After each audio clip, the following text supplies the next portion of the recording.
Estás escuchando Vivir Rodando.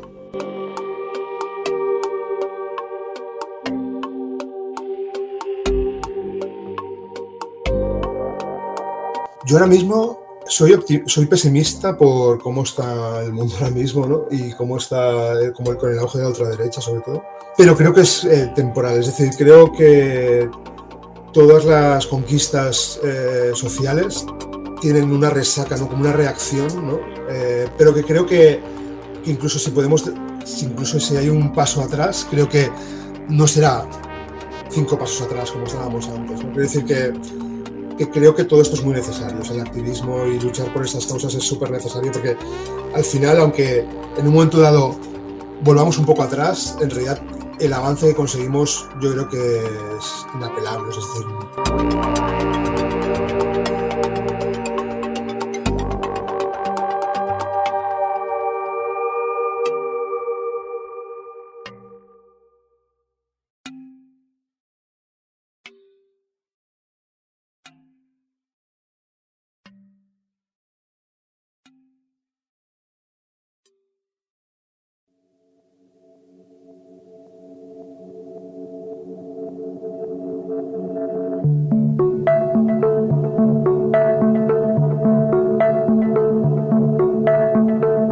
Si uno camina por Barcelona, se puede encontrar con la Plaza Idrissa Diallo.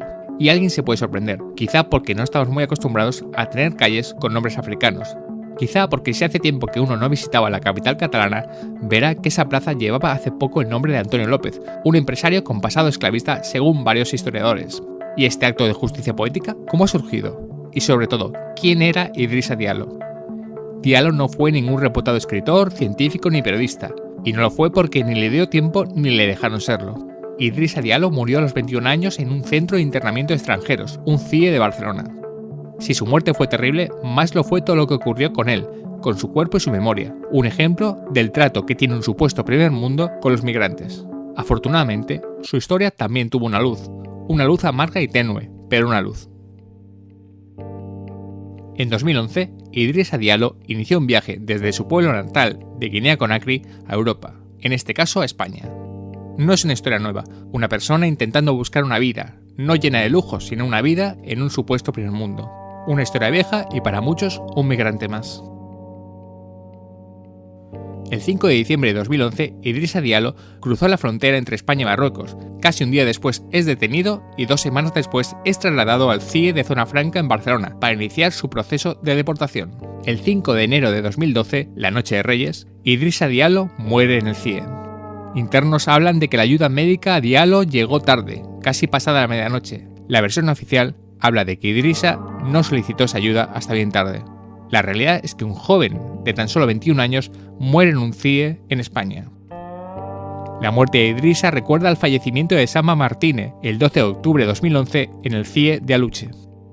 Según una respuesta obtenida por el diputado de Bildu Jon Iñárritu, el Ministerio del Interior informó que 9 personas migrantes habían fallecido en los últimos 16 años en algunos de los 7 CIEs que hay en España. Casi la mitad se quitó la vida, el resto murió por enfermedad o muerte natural. La muerte de Idrissa provocó la creación del colectivo Tanquem els CIEs, Cerremos los CIEs, que según ellos mismos explican, trabajan para el cierre de los centros de internamiento de extranjeros, el fin de las deportaciones forzadas y la abolición de la ley de extranjería y de todo el entramado jurídico racista y patriarcal. Y tras la muerte de Idrissa también aparece la productora catalana Metro Muster. Metro Muster fue una pequeña productora catalana fundada por Xapo Ortega y Xavier Artigas, que entre los tumultuosos años de 2010 y 2020 fue decisiva para poner luz sobre algunos temas que tenían que ver con la violencia del Estado, la inmigración o la corrupción, entre otros temas. Trabajos con los que buscaban una denuncia, pero también un cambio social desde lo documental, la investigación y el periodismo. Obras como Termitas, Tarajal y la obra de Metro Muster que más repercusión y ruido tuvo, Ciutat Morta, la dura e inolvidable película que reconstruye el caso 4F que, entre otras cosas, relata la muerte de Patricia Heras, que se quitó la vida en abril de 2011, casi 10 meses antes de la muerte de Idrissa. En 2014, Metro Muster inicia la producción de documental para investigar y conocer quién era Idrissa Diallo y para hacer una reflexión sobre qué son los CIE y las políticas de inmigración que se llevan a cabo. Si los objetivos del documental ya eran ambiciosos, la película acabará siendo algo más, mucho más. Un viaje en el que tendrán muchas piedras en el camino, especialmente desde el lado más institucional y oficial, pero que contará con la ayuda de Iridia, Centro para la Defensa de los Derechos Humanos, y el medio de comunicación La Directa, aparte de mucha gente anónima. En 2016 logran encontrar a la familia de Idrissa en su pueblo natal Tindila. Allí el equipo descubrirá, o confirmará su sospecha, que nadie había informado de forma oficial desde España del fallecimiento de Idrissa. Y aunque la familia sospechaba que algo había ocurrido, serán ellos quienes informen que 4 años antes Idrissa había muerto en España. A partir de aquí llega un segundo objetivo, encontrar el cuerpo de Idrissa y poder repatriarlo para que su familia pueda enterrarlo en Tindila, algo de lo que supuestamente deberían encargarse las autoridades españolas. En noviembre de 2016, logran encontrar el cuerpo en un nicho anónimo en el cementerio de Montjuic. Aquí comienza un duro y farragoso proceso burocrático para poder exhumar y repatriar su cuerpo. En 2017, el colectivo Tanquemer Sies colocó una lápida en ese nicho y pagó su alquiler durante un año para evitar que el cuerpo acabara en una fosa común. Tras muchas gestiones y una exitosa campaña de crowdfunding donde se recaudaron cerca de 13.000 euros, en 2018 se logra repatriar su cuerpo a Guinea y es enterrado finalmente en Tindila. Una historia con un doble final tan feliz como amargo. El primero, que el cuerpo pudiera descansar junto a su familia en su pueblo natal. El segundo, dar nombre a una plaza del lugar donde murió, no tanto para recordarle a él como a los cientos y cientos de migrantes que llegan a España y acaban siendo internados en los CIES. Una historia con un supuesto final feliz, pero con una muerte que jamás debió suceder. En 2018 se estrenó la película documental Idrissa, crónica de un amor qualsevol. Idrissa, crónica de una muerte cualquiera, producción Metro Muster, codirigida por Xapo Ortega y Xavier Artigas, que en 2023, desde hace unos días, está en Filmin, en lo que podría considerarse un estreno nacional. La película narra, de forma concisa y a veces emocionante, el caso de Idrissa Diallo, desde su llegada a España, su muerte y su entierro en Tindila. Un documental que no solo habla de la falta de humanidad de muchos procesos de las autoridades sobre la inmigración, sino que reflexiona sobre nuestro comportamiento como seres humanos con otros seres humanos, esos a los que llamamos migrantes. Hoy Vivir Rodando habla con Xapo Ortega, codirector de Idrissa, crónica de un amor qualsevol, y miembro fundador de lo que fue la productora Metro Muster, sobre la película, sobre Idrissa Diallo o sobre el proceso de investigar y denunciar para poder activar un cambio real a través del cine.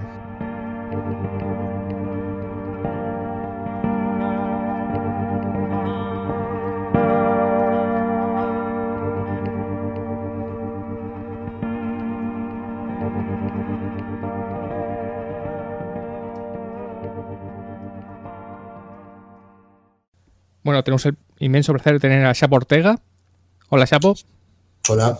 Antes de empezar exactamente con Idrissa, yo creo que sería importante hacer, digamos, me gustaría que hicieras un repaso o valoración de lo que fue Metro Muster, que estuvo, digamos, entre 2010 y 2020, esta productora que hicisteis para activar el cambio social y que realmente hizo mucho ruido en trabajos vuestros, sobre todo más bien en películas como No Rest, Termitas, obviamente Ciutat Morta, que es vuestro trabajo, digamos, más llamativo, y acabando con Idrissa. ¿Sentisteis que llegasteis a hacer este cambio social? ¿Hicisteis este ruido en estos, digamos, 10 años que tuvo Metro Muster? Bueno, yo creo que Metro Muster nació y vivió un poco en un clima político que fue el posterior al 15M, en el que se abrieron como muchas puertas, ¿no?, a cuestionar pues cuestiones del sistema que hasta entonces los medios o en ámbitos políticos habían silenciado, ¿no? Era un clima propicio para denunciar muchas cosas, ¿no? Y en nuestro caso pues tocamos solo unas pocas, pero en el caso de Ciutat Morta está claro, ¿no? O sea, como la violencia policial o la impunidad era un tema que era muy preocupante, es decir, lo sigue siendo, pero que en ese momento se pudo hablar, ¿no? Y incluso pudimos entrar en los medios de comunicación de masas y poner sobre la mesa las torturas en los cuerpos policiales, ¿no? También estuvimos colaborando con las campañas de prohibición de las balas de goma, pero ya te digo que todo esto responde más que a nuestro trabajo, a un clima de que la gente quería democracia simplemente, ¿no? Quería que se cumpliesen las leyes, ¿no? O sea, el 15M yo creo que es muy revolucionario, pero en realidad es como muy reformista, ¿no? Es decir, tenemos unas leyes que no se están cumpliendo por parte de los cuerpos de seguridad, por parte de los políticos, de los banqueros, etcétera, etcétera. Y había un clima pues muy receptivo a que estas cuestiones se pusiesen sobre la mesa y abrir debates públicos. En cuanto a la productora, pues bueno, pues ahí estuvimos, ¿no? Haciendo este tipo de trabajos, tanto también de Tarajal, ¿no? Con el tema de la valla. En esa cuestión yo creo que aún seguimos igual, ¿no? Igual que se pudieron cambiar algunas cosas, ¿no? En cuanto a la prohibición de balas, el tema de las fronteras es quizás aún peor, ¿no? Con un partido socialista que está como legitimando las devoluciones en caliente incluso, ¿no? Y las últimas muertes que hemos visto en la valla son incluso, ¿no? más graves que las de Tarajal porque se producen a la vista de todos, ¿no? Y no pasa nada, ¿no? Y ahí siguen. No sé si he respondido a tu pregunta. Sí, era perfecto. Y ya te hago otra, digamos, repregunta respecto a esto. Ya con Metromuster disuelta o cerrada, obviamente el clima que hubo entre 2010, 2020 o 2008, 2014, la crisis, bueno, 15M, todos lo sabemos, era muy propicio para esto, pero bueno, el clima ahora mismo tampoco es que sea la alegría de la huerta, digamos. Siguen los mismos problemas y obviamente estamos en una crisis, la guerra, todo. Bueno, no vamos a hablar de todo lo que el mundo, todo lo que sabe todo el mundo, ¿no? ¿Cómo ves, digamos, documentales de denuncia o cómo el cine está ejerciendo esa labor que hicisteis vosotros, que tú ya no haces, respecto al cine? ¿Crees que el cine está a la altura de los tiempos actuales respecto a esa denuncia? Sobre todo porque vuestra denuncia, siempre ha habido documentales de denuncia, era muy directa y muy franca y muy valiente, muy valiente. Solo hay que saber todo lo que ocurrió con Ciutat Morta, que eso sería para otro programa. Pero ¿cómo ves ahora, ya desde fuera, el cine documental o el cine de ficción respecto a la denuncia? ¿Crees que está a la altura de estos tiempos difíciles? Pues no sabría contestarte esa pregunta. Yo creo que hay mucha gente trabajando en esto y que son muy profesionales y lo hacen muy bien y que no solo depende de ellos, ¿no? O sea, es decir, nosotros creo que tuvimos la suerte, como te he dicho antes, ¿no? De estar dentro de este clima, ¿no? de crítico con el sistema. Yo creo que ahora estamos un poco de vuelta, ¿no? O sea, estamos un poco, hay una resaca de todo aquello y sobre todo hay un auge de la extrema derecha. Y a nivel político, pero también a nivel de medios de comunicación, ¿no? O sea, y las grandes corporaciones mediáticas tienen como el control total ahora mismo del discurso, ¿no? Y con otra crisis empezando, con las guerras y tal, yo creo que el miedo también nos paraliza y si el cine está cumpliendo con el objetivo que debería cumplir. Pero no sé si es culpa del cine o es culpa de que no nos dejan espacios, ¿no? para hablar de esas cosas.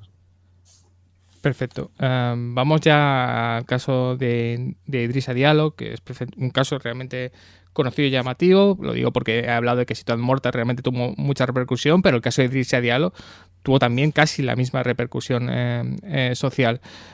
Bueno, ya he contado en la introducción cómo fue la crónica del fallecimiento de Idrissa. ¿Cuándo os planteáis realmente hacer algo con esto, ¿no? Cuando realmente decís, aparte de, bueno, hay una película, obviamente documental, pero aparte del documental vamos a hacer esta labor de saber quién era Idrissa e intentar hacer justicia con él. ¿En qué momento dais el paso como Metrobuster? Porque luego lo podemos hablar en la conversación, todos vuestros trabajos son muy complicados, pero yo creo que este trabajo quizá fue el más complicado de los 10 años, ¿no? Por la logística casi económica que tenía, por unir dos países prácticamente. Bueno, empecemos por eso. ¿En qué momentos decís, vamos a dar el paso? Pues lo hacemos a finales del 2014, antes del 2015, antes de que Ciutat Morta tuviese la repercusión que tuvo. La película ya estaba acabada, no se había emitido por televisión aún y entonces tenemos como necesidad de empezar un nuevo proyecto. El proyecto de Idrissa pues nace de la necesidad de explicar qué pasó con Idrissa cuando en el 2014 aún no sabíamos absolutamente nada, más que había muerto el chico en el CIE de Barcelona en extrañas circunstancias y por nuestros vínculos también con las campañas de Tanquem als CIEs, ¿no? Y cerremos los CIEs, pues decidimos pues tomar este asunto.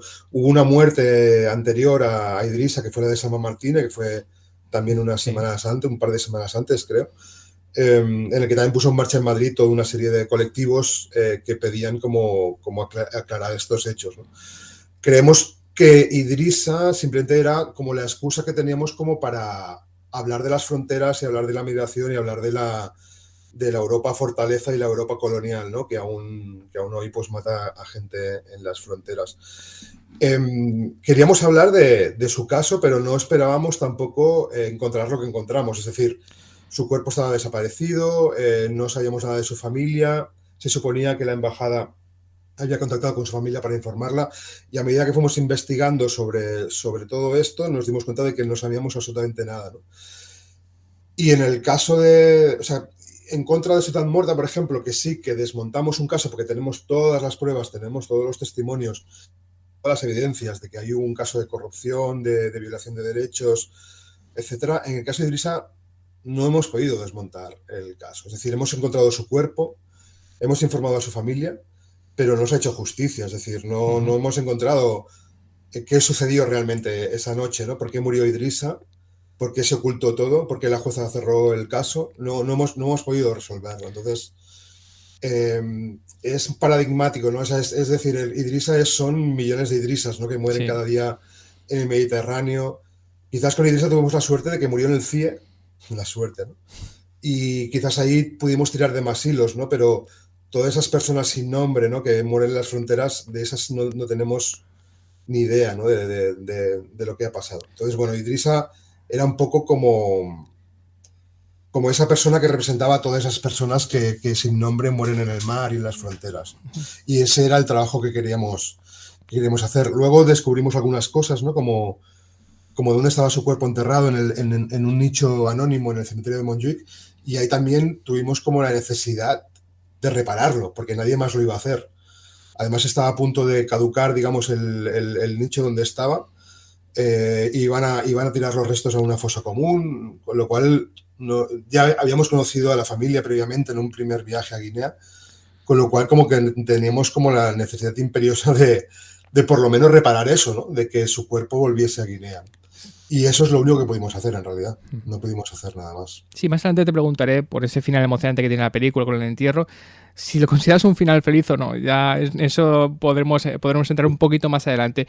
Pero empecemos con lo que tú has comentado, que ya lo has dicho, pero vamos a intentar a ver si podemos explicar a la gente qué es lo más escalofriante del asunto. Lo más escalofriante obviamente es la muerte de Idrissa Diallo, pero lo más escalofriante es no sé exactamente por qué murió. Estamos hablando de que tenía 21 años, alguien joven.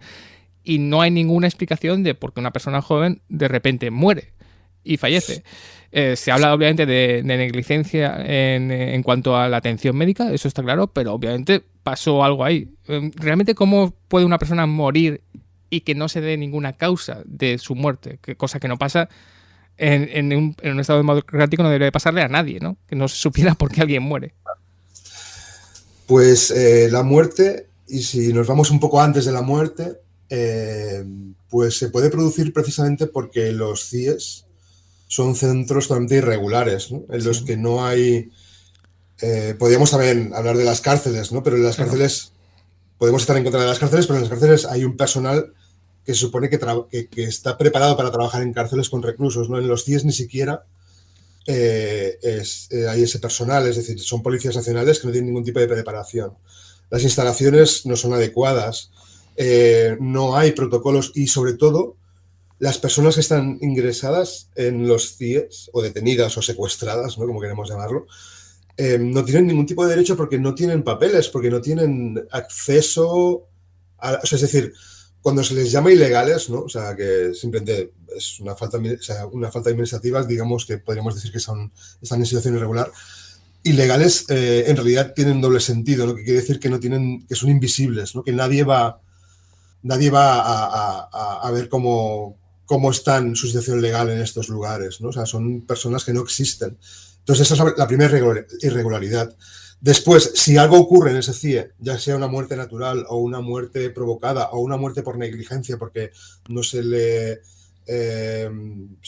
aportaron como los medios sanitarios adecuados para prevenir su muerte, pues todo eso ya es por culpa de lo primero, ¿no? Es por culpa de esa irregularidad de estos centros de internamiento. Entonces, cualquier cosa que pase ahí, yo recuerdo que Sama Martínez, si no recuerdo mal, murió porque era portadora del VIH en su viaje, digamos, hasta el Estado español, en algún lugar, ¿no? Pues seguramente fue contagiada y al llegar aquí tenía un VIH diagnosticado, pero no le dieron ningún tipo de tratamiento médico, ¿no? Le daban gelocatiles. Entonces, el problema está antes, ¿no? O sea, el por qué mueren, pues evidentemente mueren porque todo lo que sucede ahí dentro es irregular. Entonces, perdona, ¿eh? Ahora Sí. quería enlazar con otra cosa que me habías comentado. Vale, y lo más grave de su muerte, aparte de la muerte en sí, que es muy grave, es que hay toda una serie de personas a su alrededor, toda una familia que ni siquiera es informada, ¿no? O sea, esta persona ha muerto en unas dependencias del Estado, digamos, bajo custodia del Estado, y nadie se preocupó en avisar a su familia, ¿no? O sea, es que no solo no son nadie estas personas que llegan y son secuestradas en estos centros, sino que no son nadie la familia y las personas que pueden querer a esta persona, ¿no? Y esto es doblemente grave, ¿no? Porque no es posible, sin saber qué ha pasado, sin saber dónde está el cuerpo, sin saber cómo ha sido su muerte, reparar esa muerte o por lo menos hacer un duelo, ¿no? Adecuado. Como tú has dicho, se crea a raíz de esto la plataforma, la iniciativa Tanquem el CIE, que todavía sigue activo. Si no me equivoco, hay 7 CIEs en España, en Madrid, Barcelona, Murcia, Algeciras, Valencia, Tenerife y Las Palmas, que todavía siguen ahí. Pero no sé si a raíz de la repercusión de la plataforma de Tanquem el CIE y incluso de la película y de todo el movimiento que hubo, luego hablaremos de la plaza que tiene su nombre en Barcelona, ha habido un cambio en el CIE de hacerlo algo más regular, algo con un poco más de sentido común y con algo que parece increíble que tengamos que decir, que algo con derechos humanos, ¿no? No sé si realmente ha habido algún cambio en el CIE o visteis alguna especie de movimiento respecto a mejorar las cosas, o la cosa sigue igual que cuando pasó lo de Idrissa. Pues sí que ha habido mejoras, evidentemente, porque evidentemente la gente que está trabajando cada día, ¿no? en estas plataformas, digamos, evidentemente sí que ha conseguido mejoras, ¿no? Se han conseguido, y ahora lo digo un poco sin saber el detalle, pero se han conseguido mejoras respecto a las visitas que pueden recibir, a la asistencia legal. Sí, o sea, ha habido mejoras. Aún así, es muy indigno, son los campos de concentración del siglo XXI, ¿no? Pero sí, evidentemente ha habido mejoras gracias a la presión de estos colectivos que luchan por que desaparezcan. Sí, eso es evidente. Vamos a cómo es el documental, porque obviamente está la parte emocional y humana, pero también hay la parte, digamos, técnica de que puede ayudar a muchos que quieren hacer documentales, sobre todo documentales tan complicados. Se ha hablado de encontrar el cuerpo en esa especie de tumba que hay en Montjuic. ¿Cómo llegáis a encontrar ese cuerpo? Porque es realmente difícil, es buscar una aguja en un pajar. ¿Cómo, con vuestros pocos medios, encontrar este cuerpo? Por cierto, una cosa que ya comentaremos, si no hemos comentado, todo esto que hacéis se supone que es lo que tenía que haber hecho el Estado español, que lo tiene que haber hecho España, pero lo hacéis de forma de iniciativa propia, que es algo que es todavía más indignante dentro de la cadena de cosas indignantes que hay en este caso. Bueno, sobre todo cómo encontráis el cuerpo, porque es realmente complicado, encima con vuestros pocos medios, encontrar pues un cuerpo anónimo que está pues enterrado. Sí. Primero voy a decir que nuestra manera de trabajar, como tú dices, estos documentales son extremadamente complejos pues porque requieren de una investigación muy minuciosa, ¿no? y de mucho tiempo, ¿no? Y de hablar con muchas personas. Todo nuestro trabajo siempre ha sido en base a relacionarnos con las personas que directamente están involucradas en las luchas de las que queremos hablar. Es decir, en este caso, pues antes de empezar el trabajo, lo primero que hicimos es hablar. De hecho, ya nos conocíamos porque nos conocemos de los movimientos sociales en Barcelona. pero hablar con las entidades, digamos, involucradas que podían ser Tanquemar CIES, evidentemente, Iridia, Sorrasisma, ¿no? Entonces, bueno, La Directa también, ¿no? El medio de la revista La Directa, ¿no? Que de hecho ya tienen mucha información antes de que nosotros empecemos el trabajo, con lo cual eso nos facilita mucho.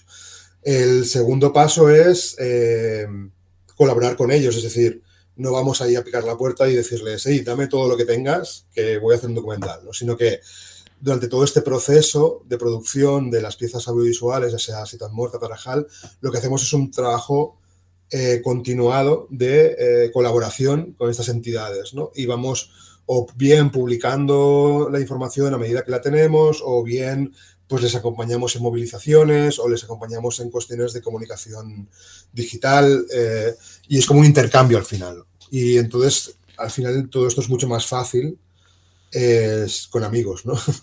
Es decir, cuando lo haces con amigos, pues todo es mucho más sencillo.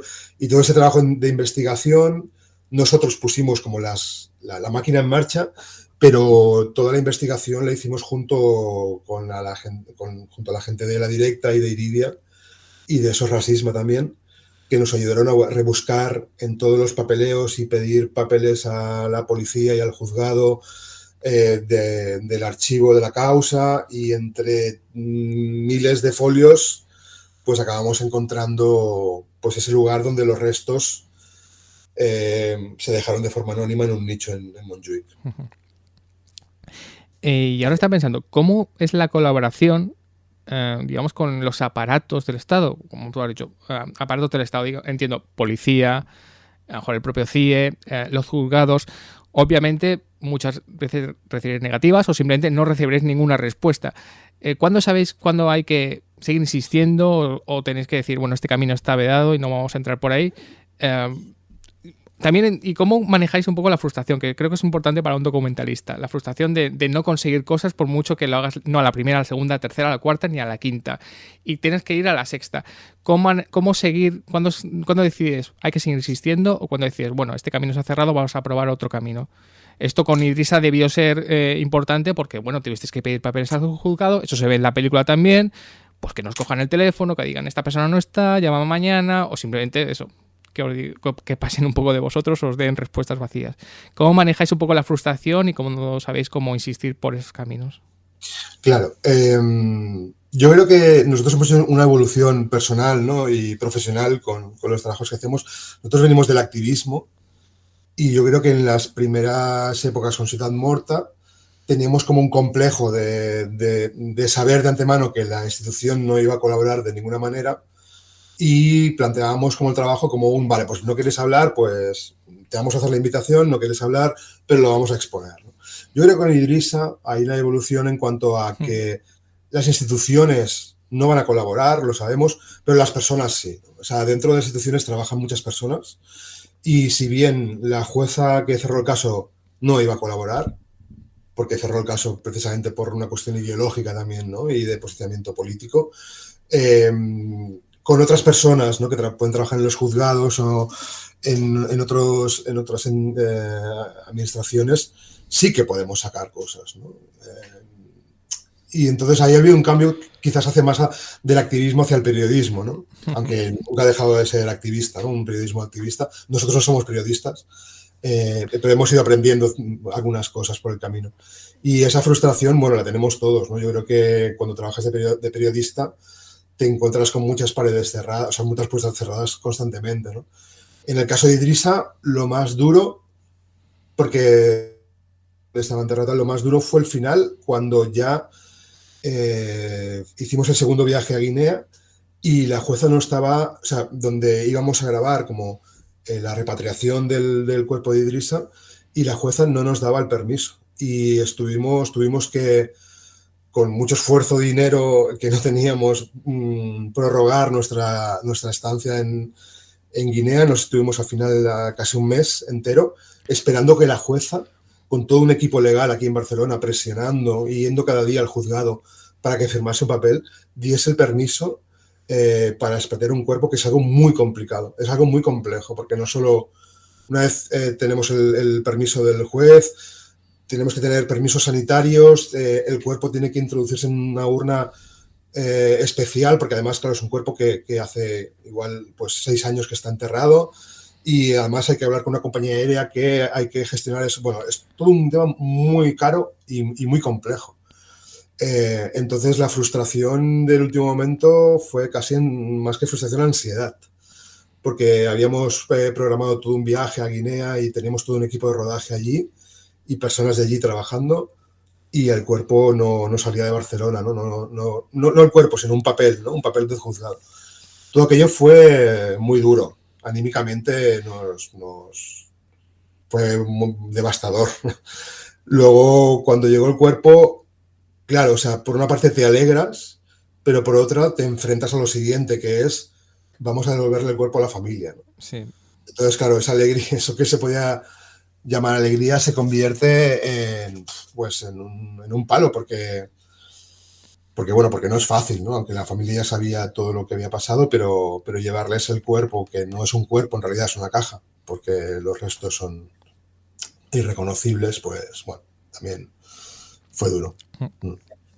Bueno, una cosa, antes de decir, si sois estudiantes de periodismo o estáis haciendo periodismo o estáis empezando periodismo, Chapo acaba de decir una cosa importantísima, que es la frase: las instituciones no van a colaborar, pero las personas sí. Esto es, si no la primera lección del periodismo, la segunda. Por si hacéis periodismo, sobre todo periodismo de investigación. Esta frase es clave cuando queráis hacer cualquier tema de investigación.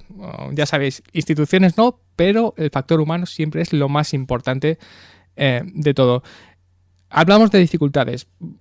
He hablado de la dificultad de encontrar el cuerpo, pero vamos con la dificultad de la familia. Primero, tenéis que encontrar de dónde era esa familia. Es un país fuera no de España, fuera de Europa, es en África.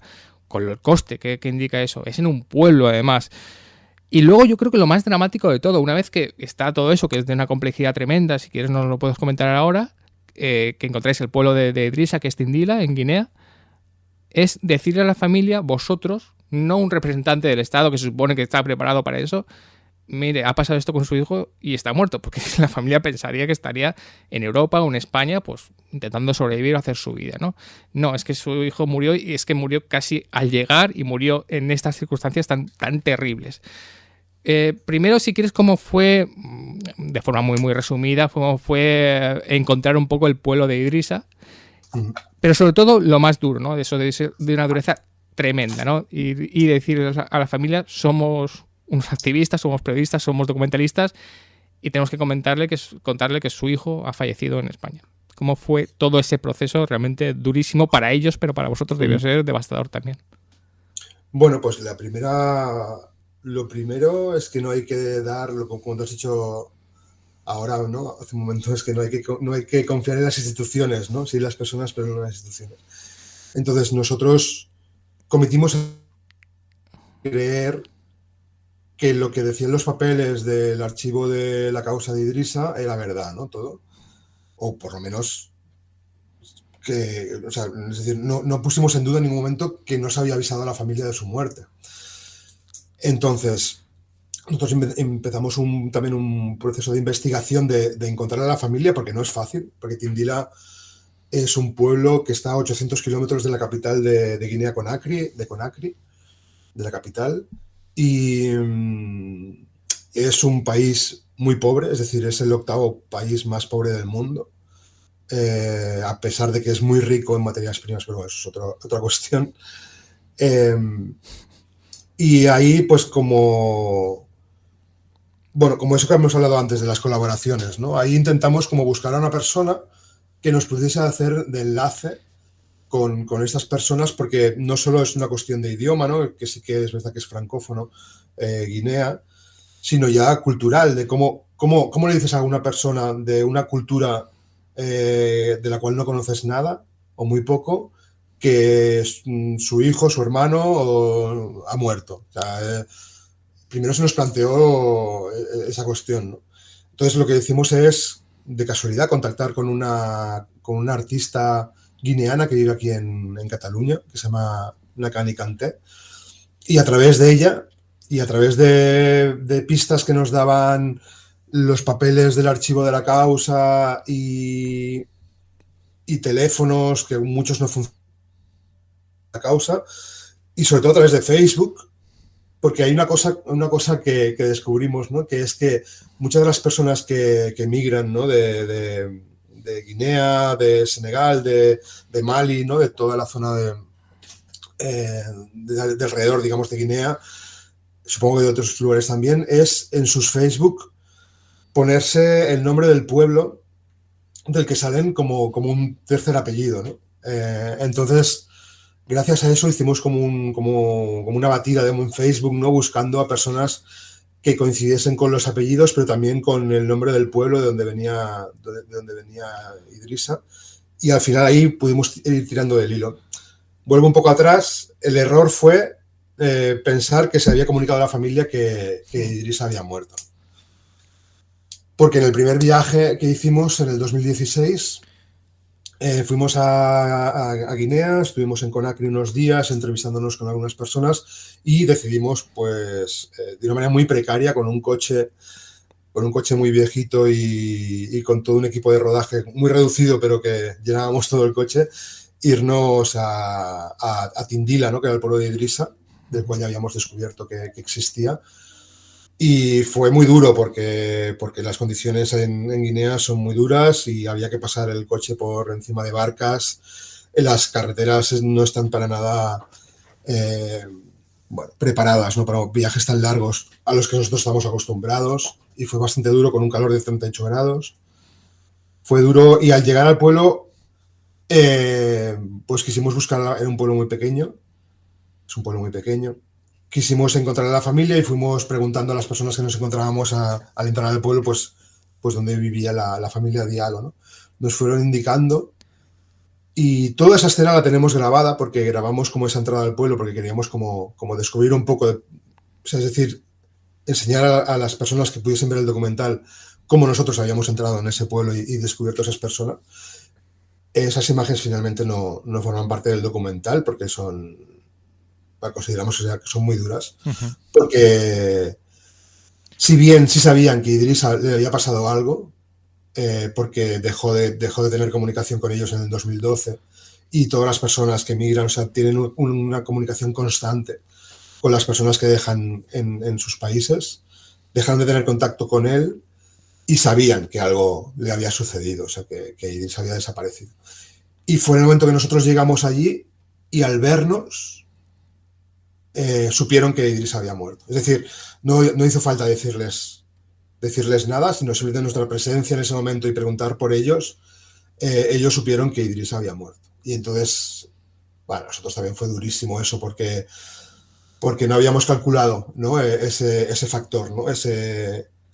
No habíamos calculado que el Estado español no hubiese comunicado la muerte y no habíamos calculado que ellos en realidad estuviesen esperando, ¿no? A que alguien como nosotros fuese un día a comunicarles que Idrissa había muerto, ¿no? Entonces, bueno, pues fue devastador para todos, no, sobre todo para ellos, pero nosotros también entramos en un estado un poco de shock porque no era lo que pretendíamos. Fue un poco frustrante. Así que ahí establecimos una relación bastante estrecha con la familia y salimos de allí un poco con la misión, ¿no? Que les dijimos que haríamos todo lo posible para encontrar el cuerpo porque en ese momento no sabíamos ni dónde estaba enterrado.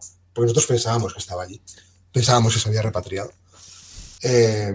Y bueno, eso fue la primera hostia que nos dimos, ¿no? Así fuerte con el tema de la institución, ¿no? De que no les había dicho nada. Y perdona, me he perdido un poco porque me has dicho algo más de... Sí, no, en realidad sí que lo has resumido, cómo llegáis al pueblo y sobre todo cómo es el encuentro tremendo con ellos. Y sí que ya has dicho algo que te iba a comentar ahora, que es realmente sí se estableció un vínculo realmente humano entre la familia o el pueblo y vosotros, obviamente. Sobre todo por eso, por ser vosotros los portadores, digamos, de esa mala noticia. Hubo pues, una conexión humana que de otra manera no lo habría habido, seguramente. Y además, quizá que no fuera el representante del Estado también eso ayudó, ¿no? Si hubiera habido un representante del Estado que fuera de forma burocrática a comentar la muerte, pues obviamente no hubiera habido esa conexión. Cuando vieron que eran gente corriente, gente de aquí, pues hubo esa conexión humana entre personas, ¿no? Sí, pero eso es fundamental, ¿no? Cuando quieres hacer ese tipo de trabajos documentales, eh, tiene que haber ese contacto humano, ¿no? O sea, por mucho que la cultura sea lejana o el idioma no te lo permita o cualquier otra cuestión, también es verdad que eso tiene un coste emocional. Es decir, todos nos vamos con una herida, ¿no? Cuando nos acercamos a estas historias. El acercarte de una forma tan humana para saber qué les está pasando a esas personas, para ti también tiene un coste, ¿no? O sea, un coste... Bueno, quedan heridas de ahí, ¿no? O sea, quedan cosas que igual, si te las hubiesen preguntado antes, si querías saberlas o estar allí, a veces hubieses dicho que no, ¿no? O sea, hubieses dicho, no, pues esto igual me lo quiero ahorrar. Pero es fundamental la cuestión humana. Después, supongo que también me ibas a preguntar sobre la cuestión del entierro de Idrissa y tal. Sí, ahora. Pero avanzarte que, claro, o sea, ahí ese contacto humano nos permitió tomar imágenes de un entierro musulmán en los cuales no están permitidos nunca tomar imágenes o simplemente que unas personas blancas entrasen a este ritual, ¿no? Y estuviésemos ahí presentes, ¿no? Porque estuvimos presentes no como documentalistas, sino como amigos de la familia, ¿no? Y nos hicieron miembros de su comunidad Guasolom y eso es lo que nos permitió estar a su lado en ese momento. Sí, ahora sí, ¿te parece? Vamos a hablar directamente del entierro, de ese final, pero oyéndote me lleva a una reflexión. Vosotros en Metro Muster habéis hecho cosas muy duras, todos los documentales son importantes y duros, Ciutat Morta es un documental durísimo, necesario, pero durísimo. Uno no acaba, nunca se prepara, ¿no? Para la dureza, ¿no? Digamos, no se hace una coraza de tanta dureza que está viendo cuando hace documentales o investiga o hace investiga lo peor, ¿no? de la sociedad y del ser humano. El siguiente trabajo tampoco te inmuniza tanto, ¿no? Digamos, tú puedes pensar, bueno, ya estoy preparado, Ciutat Morta, es que solo hay que recordar Ciutat Morta, a Patricia, todo lo que ocurrió, y dices, bueno, lo que venga, yo estoy preparadísimo, pero luego te das, digamos, un golpe, una hostia con el siguiente trabajo, ¿no? Eso... Y quizás sea bueno que eso pase, ¿no? Que no acabes inmunizado del todo. En mi caso, o sea, no puedo hablar yo puedo hablar por mi experiencia única y exclusivamente, ni siquiera por la de mis compañeros de trabajo. En mi caso, ha tenido un coste emocional tal que ahora mismo no estoy haciendo documentales de ese tipo. Es decir, el coste emocional que me ha generado Ciutat Morta o Idrissa o Tarajal, sobre todo Ciutat Morta y Tarajal, y no solo en el momento de hacer la película, conocer a las personas, conocer la brutalidad, ¿no? que hay, la violencia que hay detrás, sino en el caso de Ciutat Morta también lo que viene después, es decir, la repercusión mediática y la exposición que tuvimos a los medios después de la película, a mí también me generó un coste, porque yo soy una persona muy reservada, yo siempre estoy detrás de la cámara, y en ese momento tener que salir delante de la cámara para dar cuenta de lo que hemos hecho, para ser un poco como las caras visibles del caso en cuanto a la denuncia, yo ahora mismo no estoy haciendo que no quiere decir que no vuelva en algún momento, pero ahora mismo me cuesta emocionalmente implicarme en un caso así, porque sé del coste emocional que me puede suponer. Entonces, bueno, ahora, si sabiendo lo que sé ahora, estuviese en el 2011 antes de hacer Ciutat Morta, quizás no lo haría. Solo digo eso. Porque es verdad que cuando haces estos documentales, estos trabajos, reconforta un poco la repercusión que tiene de la gente. Luego quiero hablar del crowdfunding, del apoyo de la gente. Pero también puede chocar que algunos realmente se queden igual después de verlos, ¿no? O el comportamiento de algunas instituciones de decir, bueno, este pasó porque, o se intenta justificar de alguna manera, o se intenta, digamos, tapar el documental. Incluso yo vi algún chistecito sobre Ciutat Morta que realmente me dejó un poco petrificado en televisión, ¿no? Esto también te golpea, ¿no? Quiero decir, obviamente son documentales que a cualquier ser humano le tienen que golpear, le tienen que conmover y le tienen que incluso hacer un cambio, aunque sea mínimo en su vida, pero también hay otro sector de gente que un poco le da igual, que generalmente es un sector que ya sabemos cuál es, pero que le da igual, que no importa, o lo justifica o dice, bueno, la vida es así.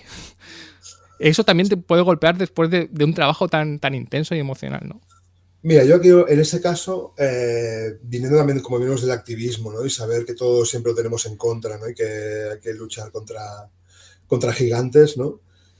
En ese caso, yo creo que todo el mundo es bueno, ¿no? Es decir, son, por ejemplo, si hablamos de igual esos comentarios que hemos podido ver en Twitter, ¿no? Sí. O, bueno, pues que Twitter también es una burbuja, ¿no? Es decir, que también está sobre representado ese odio. Yo creo que también está sobre representado, que el día a día yo por la calle no me encuentro a esas personas, ¿no? O sea, en mi día a día, en el cole de mi hija o cuando voy a comprar al súper o al mercado, las personas que me encuentro son personas con las que puedo hablar y con las que puedo compartir seguramente el dolor que comparto en todas las películas, ¿no? Yo creo que ese odio es un poco una burbuja, ¿no? Y que sí que está muy sobre representado en los medios de comunicación y en las redes sociales, pero que las personas en su gran mayoría no son así. A mí, de lo que más me chocó, me impactó, que ya estaba un poco preparado, pero no tanto, fue en uno de los cientos de pases que hicimos de la película. Fue en Madrid, en un local muy pequeñito, donde nos invitaron a pasar la película. Fue una persona que trabajaba, era personal sanitario, que en un punto concreto de la película tuvimos que parar la película, porque cuando se dice, ¿no?, que los médicos no permitieron que los policías entrasen con los heridos digamos, en el hospital, o sea, atenderles en el box, cosa que el médico puede decir, o sea, tiene la autoridad para decir que el policía no entre para que le pueda explicar el herido cómo se ha hecho esas heridas. Esa persona no se lo creía. Es decir, esta película lo que hizo fue desmontar las creencias de muchas personas sobre un Estado democrático, ¿no? Es decir, nosotros vamos por la calle y pensar que la policía puede torturarte te puede generar una incredulidad, es decir, son tus creencias democráticas las que te impiden creer que un policía puede torturar, porque si piensas que la policía puede torturar, cuando sales a la calle no estás seguro, ¿no? Cuando te dicen que un médico puede dejar entrar al policía para que tú no puedas explicar la versión, para que en el informe no conste que has recibido un trato degradante o torturas directamente de policía, pues la gente eso, tenemos una resistencia a creerlo, porque claro, si nos creemos todo eso, hay que poner en cuestión todo, ¿no? O sea, todo tu base de creencias, ¿no? Entonces, eso es muy duro. Y entonces tuvimos una bronca por llamarlo de alguna manera. Es decir, que tuvimos un debate a media película, sin ni siquiera haberla acabado, sobre si eso podía suceder o no. Ella, como personal sanitario, creía que eso no podía, que era imposible que sucediese. Es decir, que el sistema estaba hecho y construido para que eso no pudiese pasar, ¿no? Y bueno, fue muy interesante esa reacción, porque claro, de repente fuimos a topar contra las creencias, ¿no?, de una persona que creía que aquello no podía ser, pues no era posible. Yo creo que Ciudad Muerta desmontó mucho eso, ¿no? Sí. Es decir, hizo dudar mucho a la gente sobre esa veracidad del sistema, ¿no? O esa autenticidad, o esa fiabilidad, ¿no? Sí, no, mano, según la reproducción de Ciudad Muerta es que eso, tú has dicho, que cualquiera puede ser víctima de la violencia de una autoridad, de la violencia policial. Creo que por eso y por vuestro increíble trabajo, porque es un trabajo bastante increíble periodísticamente, es un documental, yo creo que ya histórico dentro del documental español, ¿no? Que tiene ahí eso, su hueco dentro de la historia del cine español. Ya que hablamos de buena gente, ya estamos llegando a la recta final del programa, me gustaría hablarte del crowdfunding. Hicisteis un crowdfunding para la representación de Idrissa Diallo. El crowdfunding sigue en Berkami porque es muy interesante, ahí tenéis un montón de datos sobre el caso y lo mejor está desglosado cuánto dinero pedisteis, cada cosa cuánto costaba, que es muy interesante. Vosotros pedisteis 10.470 euros, que era, digamos, que lo mínimo para la representación, porque además, ya he dicho, está muy desglosado en la página de Berkami, y al final recaudasteis 12.870 euros, ¿no? Hemos hablado de las ayudas, pues eso, con Iridia, con la directa, con instituciones, pero ya lo hemos comentado un poco en la intervención anterior. la gente de la calle, lo importante que es, ¿no? Cómo cada persona ponía eso, 50, 10 euros para repatriar a alguien a quien no conocían, simplemente porque obviamente pensaban que era una injusticia tal que tenían que arreglar de alguna manera, ¿no? Lo importante que es eso, el colectivo para esta clase de cosas. Y no sé si te sorprendió, digamos, o seguramente no, eso, el recaudar casi 2.000 euros más de los que habías pedido. Sí. Yo decirte que ahora me dedico un poco a esto, me dedico a hacer campañas de micromecenazgo y de comunicación, ¿vale? Entonces, por entonces estaba aprendiendo. Y como he dicho antes, o sea, no solo es generar esta comunidad que tú has dicho, ¿no? Con las personas que trabajan sobre el terreno, sobre las cuestiones que queremos denunciar, como ya sean los colectivos como Tanque Más CIES, como Iridia, sino también generar una comunidad de personas a las que estas cuestiones les atraviesan y que quizás no saben cómo pueden colaborar con un proyecto así. Entonces, desde Metro Muster tenemos siempre como esa intención de generar una comunidad alrededor, no de Metro Muster, sino de las cuestiones de las que queríamos hablar. Y siempre planteábamos los crowdfundings más como una campaña de comunicación que como una recaudación de dinero en sí. Es decir, lo de regalar dinero es secundario, aunque muy importante, porque si no, no hubiésemos podido repatriar el cuerpo. Pero se genera una comunidad de personas que han puesto 10 euros, 5 euros, 50, 500 euros, a las que están poniendo ese dinero porque les importa. Y lo más importante no es el dinero que hayan puesto, sino que son prescriptores de la campaña. Es decir, que esas personas le van a contar a sus hermanos, a sus compañeros de trabajo, a sus amigos, ¿no? Pues que han puesto 50 euros en una campaña, y no para que otra gente ponga dinero, sino para que se sepa que esta campaña está en marcha, para que se sepa qué ha pasado, para que se sepa que el caso de Idrissa es muy importante explicarlo, ¿no? Entonces, las campañas de Berkami siempre las hemos planteado de esta manera. Y si bien conseguimos un poco más dinero, siempre es también porque nosotros hacemos como un estudio de cuánto dinero podemos conseguir con esta campaña, y siempre nos vamos como un poco antes, ¿no? O sea, nos vamos como un poco más abajo porque, primero, porque no nos la queremos jugar, ¿no? De no conseguirlo, y segundo, porque este extra de conseguir dinero también es parte de la campaña. Es, mira, hemos conseguido más dinero, ¿no? Porque esta campaña es muy importante, ¿no? Entonces, bueno, todo es un poco juego comunicativo, ¿no? Pero ya te digo, lo más importante es generar esa comunidad, más que el dinero en sí. Es como generar esa comunidad de personas que se sienten que están haciendo algo por esta causa que nosotros creemos que es justa.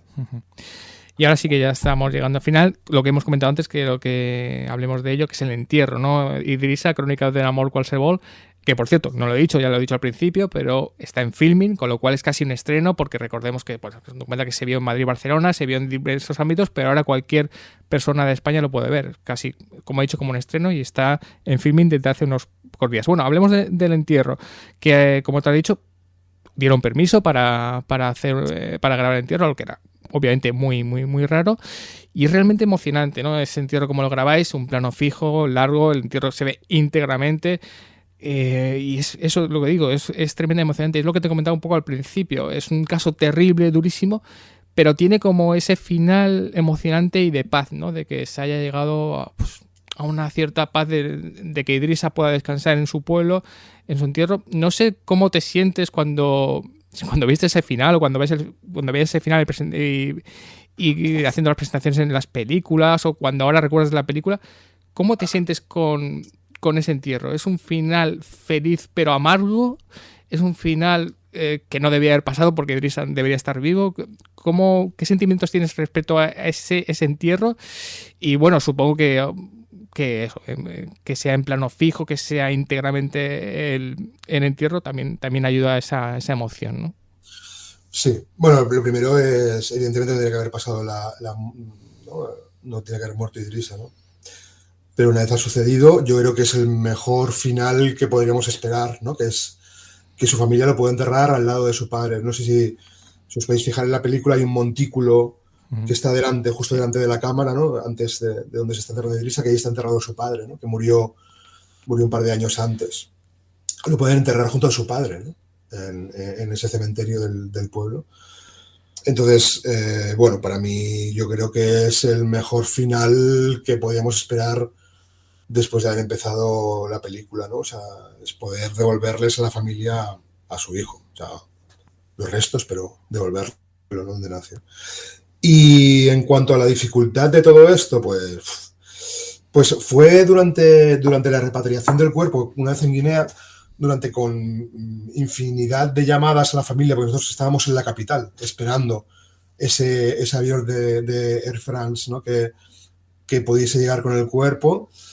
Fue durante esos días, muchos días, que infinidad de llamadas con la familia, que se fue como gestando la posibilidad de poder grabar ese ritual, ¿no? y ese entierro.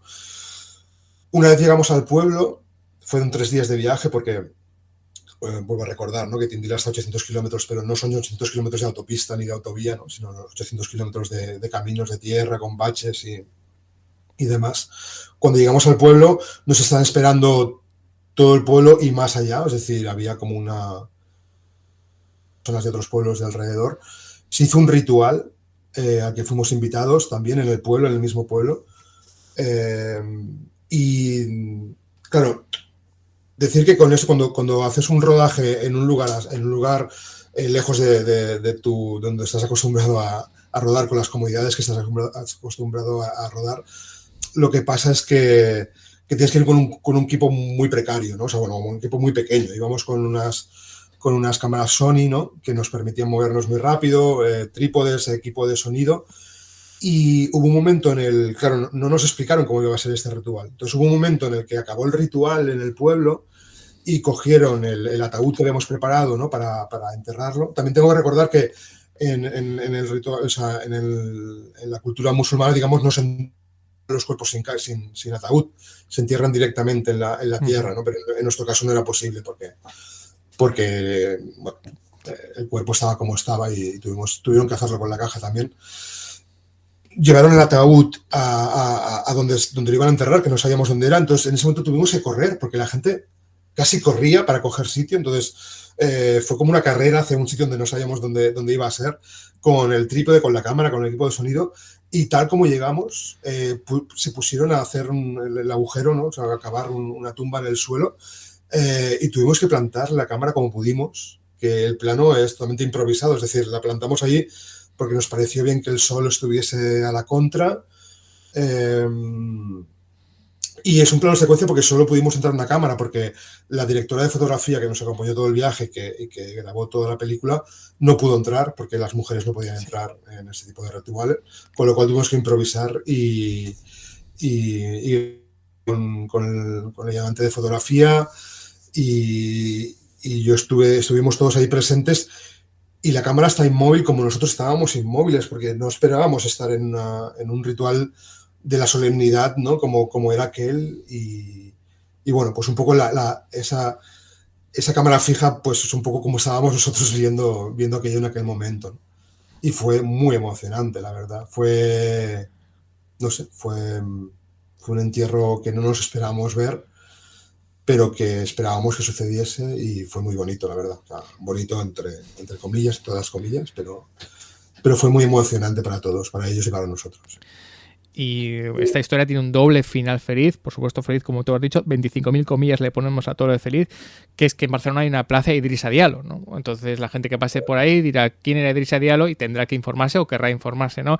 Eso también es algo bonito, ¿no? Que Idrissa por lo menos pueda estar en esa ciudad donde desgraciadamente estuvo poco tiempo y no estuvo en las mejores condiciones, pero que su nombre, y luego lo que hemos dicho en todo el documental, que su nombre represente a todos los migrantes que vienen aquí y que son internados y que acaban en un CIE y que son tratados como son tratados, ¿no? Sí, sobre todo, o sea, es una cuestión de justicia, ¿no? Que la plaza lleve su nombre. Va a ser una plaza muy céntrica, en realidad, ¿no? Que es la plaza que hasta ahora, como decíamos, es una plaza de correos, ¿no? Que ahora se ha dividido en 2 partes, ¿no? Y una se pasa a llamar la Plaza de Correos y otra es la Plaza de Idrissa Diallo, ¿no? Una mitad y una mitad. Pero el nombre oficial de la plaza era el de Antonio López, que era un esclavista que estuvo vendiendo personas hasta siglo XIX, ¿no? Y que tenía como este honor en medio ¿no? En el centro de Barcelona, en un sitio prominente donde de manera crítica, ¿no? Las personas pasaban por allí y había una estatua que homenajeaba a un negrero, ¿no? Entonces, sobre todo, es doble, ¿no? La reparación, porque no solo pusimos el nombre de la plaza de Idrissa a esta plaza, sino que quitamos, ¿no?, la estatua y quitamos el nombre de Antonio López del espacio público. Que yo no quiero decir que se tenga que borrar la historia, porque esa estatua está guardada en un lugar que el ayuntamiento tiene dedicado a las estatuas que se retiran, y creo que tiene que haber como una memoria, es decir, por qué esa plaza se llama Idrissa, no solo porque Idrissa murió en el CIE, sino porque esa plaza estaba dedicada antes indignamente a un esclavista. Y yo creo que es una doble reparación, ¿no?, la que se hizo en el espacio público, y que se tendría que hacer más, ¿no? Y una última reflexión, y esto ya sí que es el final del programa.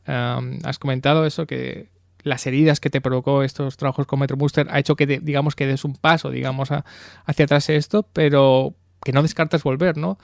No sé cómo verías ese regreso, con qué temática podría ser, porque obviamente temáticas tenemos cientos y cientos, desgraciadamente, en España y en el mundo.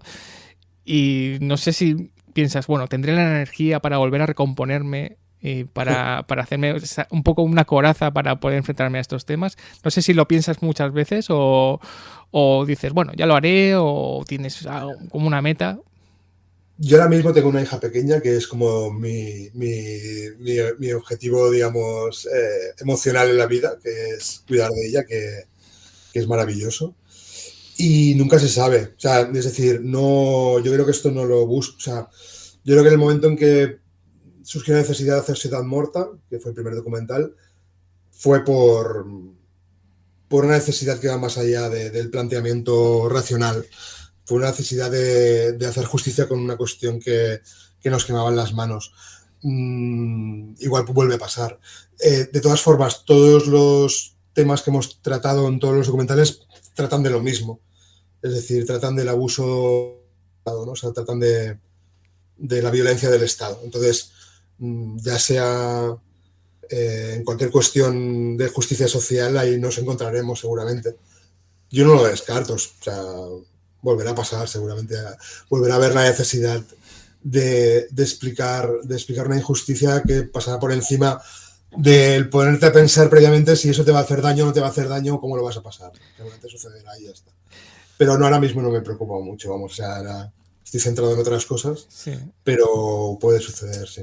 De todas formas, yo sí que sigo colaborando. Claro, eso te va a decir que el activista no muere nunca, en realidad. No, o sea, sigo haciendo cositas a nivel de comunicación y tal, evidentemente no con la implicación personal que requiere un documental, pero sí que sigo ahí en contacto con el activismo, sí, día a día. Y eres, ya esto sí lo último, ¿eres optimista respecto al futuro después de haber hablado sobre algo, el aparato, las secciones más oscuras de la sociedad respecto a esa violencia del Estado, la violencia de las autoridades? ¿Siempre eres optimista? ¿Uno se vuelve optimista o más pesimista? Yo ahora mismo soy pesimista por cómo está el mundo ahora mismo, ¿no? Y cómo está con el auge de la ultraderecha, sobre todo. Sí. Pero creo que es temporal. Es decir, creo que todas las conquistas sociales tienen una resaca, ¿no? Como una reacción, ¿no? Pero que creo que incluso si hay un paso atrás, creo que no será 5 pasos atrás como estábamos antes, ¿no? Quiero decir que creo que todo esto es muy necesario. O sea, el activismo y luchar por estas causas es súper necesario, porque al final, aunque en un momento dado volvamos un poco atrás, en realidad el avance que conseguimos yo creo que es inapelable. Es decir, y hay que verlo con el feminismo, por ejemplo, ¿no? O sea, todo lo que ha hecho el feminismo en el siglo XX y lo que se hace en el siglo XXI, que aunque tenga esta reacción tan visceral de la ultraderecha, ¿no? Y del patriarcado tan bestial, yo creo que quedará la gran parte de las luchas y de los derechos adquiridos quedarán ahí, ¿no?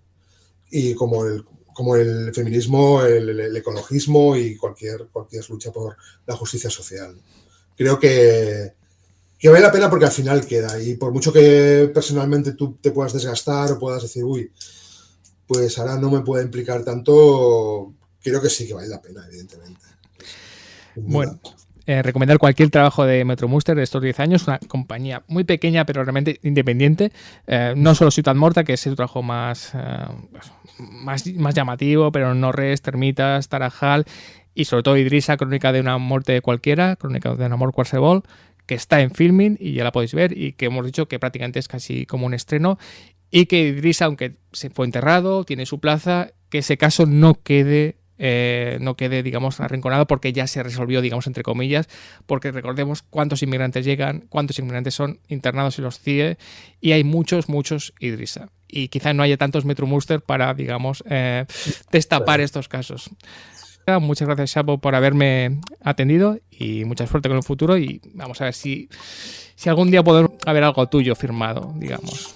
Bueno, y si no es mío, de cualquier otro. Quiero decir que no, Sí. que lo de la firma personal, que lo que tenemos que hacer, yo siempre lo que hago es como motivar a la gente que haga este tipo de trabajos, y estoy siempre también presente para acompañar, es decir, para compartir la experiencia, ¿no? Que eso es también muy importante, ¿no? Y nosotros también hemos recibido con mucho aprendizaje de otras personas que también han estado ahí. Pues aquí acaba este programa de Vivir Rodando sobre Idrissa y sobre Metro Muster. Gracias a Ortega y a vosotros. Hasta el próximo programa.